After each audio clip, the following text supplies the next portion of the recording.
फिर से दोस्तों आप सभी का स्वागत है मेरे चैनल में ऑनलाइन टेक प्लेटफॉर्म, जहां पर कंप्यूटर के नॉलेज आपको भरपूर मिल रहा है और भरपूर मिलता रहेगा, वो भी फ्री ऑफ कॉस्ट। क्योंकि मुझे मेरी एक तमन्ना और इच्छा है कि मैं उन बच्चों को कंप्यूटर में अपने चैनल के माध्यम से नॉलेज दूं जो आर्थिक रूप से किसी कारणवश मतलब कि नहीं ले पा रहे हैं, कहीं से भी पैसा खर्च नहीं करके नहीं है उनके पास। तो उनको यहाँ बिल्कुल free of cost triple C की क्लासेस में दे रहा हूँ और आप यहाँ से नॉलेज लीजिए और एक एग्ज़ाम नेलेट के साइट पर जाकर दीजिए और वहाँ से आप सर्टिफिकेट ले लीजिए। सिर्फ एग्ज़ाम भरिए और अपना सर्टिफिकेट लीजिए। जब ये पूरा कोर्स मैं आपका कंप्लीट करवा दूंगा तो आज की क्लास शुरू करते हैं। और आज हम सीखने वाले हैं कि बेसिक एप्लीकेशन ऑफ कंप्यूटर, यानी कि कहने का तात्पर्य है कंप्यूटर के मूल अनुप्रयोग, यानी कंप्यूटर का जो है बेसिक इस्तेमाल, यानी कि नॉर्मली कहाँ कहाँ इस्तेमाल किया जाता है। यानी कि हर चीज़ तो है बनता है मार्केट में, लेकिन उसका यूज़ भी होता है कहीं ना कहीं। कंप्यूटर है, मोबाइल है, लैपटॉप है, कुछ भी है, फ्रिज है, रेफ्रिजरेटर है, एयर कंडीशनर है या कूलर है, कुछ भी, तो उसका कुछ ना कुछ यूज़ भी है, यानी कहीं ना कहीं उसका इस्तेमाल भी किया जाता है। कहाँ कहाँ किया जाता है उसी के बारे में आज जानने वाले हैं। तो चलिए दोस्तों क्लास को शुरू करते हैं। आजकल कंप्यूटर हमारे दैनिक जीवन में बहुत उपयोगी है। कंप्यूटर के बेसिक एप्लीकेशन निम्नलिखित है। बेसिक मतलब इसके अलावा भी बहुत जगह यूज़ किया जाता है, लेकिन नॉर्मली जहाँ यूज़ किया जाता है, जो बहुत प्रचलित हैं, उनके बारे में हम डिस्कशन करने वाले हैं। तो पहला, वर्ड प्रोसेसिंग के लिए किया जाता है, यानी कि वर्ड प्रोसेसिंग के द्वारा हम अपने दैनिक कार्यों जैसे पत्र टाइपिंग, रिज्यूम तैयार करना इत्यादि को आसानी से कर सकते हैं। और कंप्यूटर स्वतः ही स्पेलिंग और ग्रामेटिकल त्रुटियों को साथ सुधार देता है। यानी कि वर्ड प्रोसेसिंग क्या है, एमएस वर्ड आप अगर यूज़ कर रहे हैं कंप्यूटर या लैपटॉप कहीं भी, तो उसमें क्या होता है, अपने दैनिक कार्य जैसे कि पत्र लिखना, रिज्यूम बनाना या कोई लेटर टाइप करना, कुछ भी इस प्रकार के कार्य को आप बहुत आसानी से कर पाते हैं।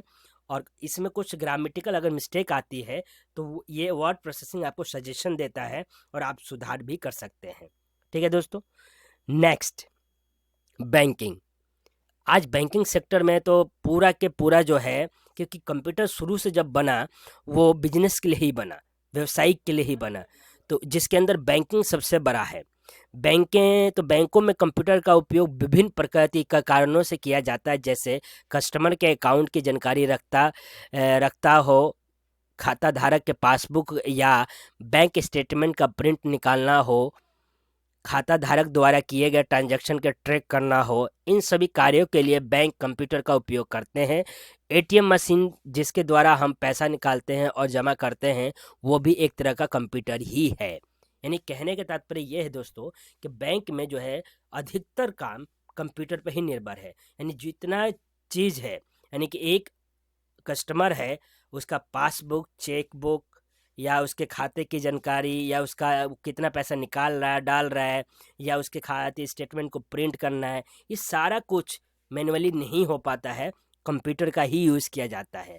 और एटीएम जो आजकल हमें मिला हुआ है, जिससे हम पैसा निकालते हैं, डालते हैं, वो भी एक तरीके का कंप्यूटर है और वो बैंकिंग सेक्टर में यूज़ किया जा रहा है।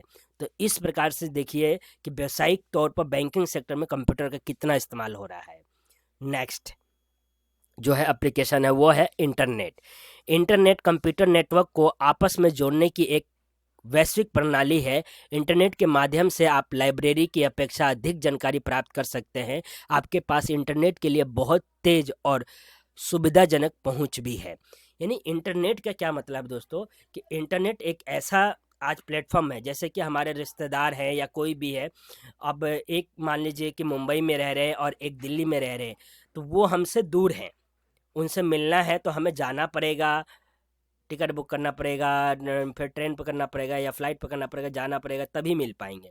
लेकिन इंटरनेट की दुनिया ने आज इतना कुछ आसान कर दिया है कि बिना जाए हम उनको वीडियो कॉल के माध्यम से, यानी कि वहाँ पर क्या यूज़ करेंगे, इंटरनेट यूज़ करेंगे और वीडियो कॉल करके हम बात कर सकते हैं, उनको देख सकते हैं, सुन सकते हैं। तो ये इंटरनेट ने आज पूरे वैश्विक बाज़ार में या वैश्विक स्तर पर इस तरीके की सुविधा प्रोवाइड कर दिया है हमें कि हम आसानी से इंटरनेट के माध्यम से किसी से भी जुड़ सकते हैं, बात कर सकते हैं, अपनी भावनाओं को प्रकट कर सकते हैं, देख सकते हैं, दिखा सकते हैं, सब कुछ कर सकते हैं। वही कह रहा है यहाँ पर एक एग्जाम्पल कि इंटरनेट के माध्यम से आप लाइब्रेरी की अपेक्षा अधिक जानकारी ले सकते हैं। पढ़ने के लिए पहले क्या होता था, अधिकतर जानकारी लेने के लिए लोग लाइब्रेरी जाते थे, वहाँ आराम से पढ़ते थे, अलग अलग किताबें लेते थे। लेकिन उस लाइब्रेरी में आज जितनी किताबें हैं उसके कंपेयर में आज इंटरनेट पे इतनी जानकारी है कि उसका अनुमान लगाना भी मुश्किल है। आपके पास इंटरनेट के लिए बहुत तेज़ और सुविधाजनक पहुँच भी है। क्या है पहुँच? यही है, इंटरनेट मोबाइल में है, वाईफाई है, जियो, आजकल जियो का देखिए, जियो फाइबर है, जियो फाइबर या एयरटेल फाइबर, इस तरीके के मतलब इंटरनेट में भी अलग अलग प्रकार की मतलब सुविधाएं दी जा रही है जिसमें स्पीड अलग अलग मिल रहे हैं हमें। आज 5G पे चल रहे हैं हम इंटरनेट के माध्यम से, 5G कितना तेज़ी से चल रहा है। तो ये जो सुविधाजनक इंटरनेट की दुनिया है, इसमें हमें इतनी सुविधाएं मिल गई है कि हर एक काम को कुछ सेकंड में कर पा रहे हैं। तो ये बेसिक एप्लीकेशन जो डिस्कस कर रहे हैं हम कंप्यूटर के, ये वही हैं। ठीक है दोस्तों, तो इंटरनेट हमारे इन सभी चीज़ों के लिए काम आ रहा है। और बेसिक में ही अगला इस्तेमाल जो होता है इंटरनेट का, सबसे ज़्यादा हॉस्पिटल में किया जाता है। तो अस्पताल में कंप्यूटर के माध्यम से ही अपने मरीज के रिकॉर्ड की जानकारी ले सकते हैं, और जैसे मरीज का नाम, बीमारी इत्यादि, और एक क्लिक करने पर कंप्यूटर में मरीज की पूरी जानकारी प्राप्त कर सकते हैं।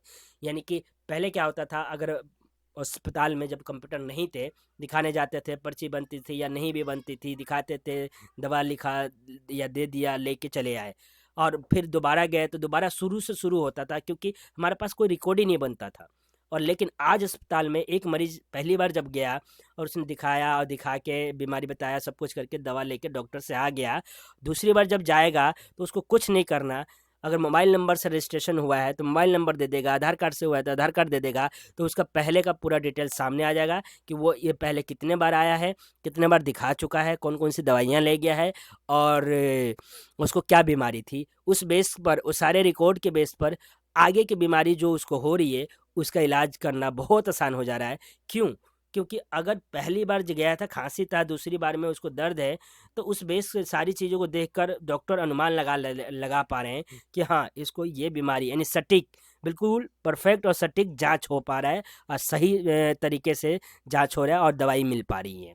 तो ये है हॉस्पिटल में कंप्यूटर का उपयोग से मतलब के फ़ायदे मरीजों को, लोगों को। ठीक है, और काम में तेज़ी आई है। अगला अगला जो है, जो मेन न्यूज़ है, एजुकेशन के अंदर है आगे। तो एजुकेशन में कैसे है, आज के समय में कई शैक्षणिक संस्थाओं में स्मार्ट क्लासरूम होते हैं, जिसके अंतर्गत कंप्यूटर की मदद से किसी स्कूल के टीचिंग और लर्निंग प्रोसेस को बेहतर बनाया जाता है। इसके अलावा आज शिक्षा प्राप्त करने के लिए एक क्लासरूम भी तेज़ी से पॉपुलर हो रहा है।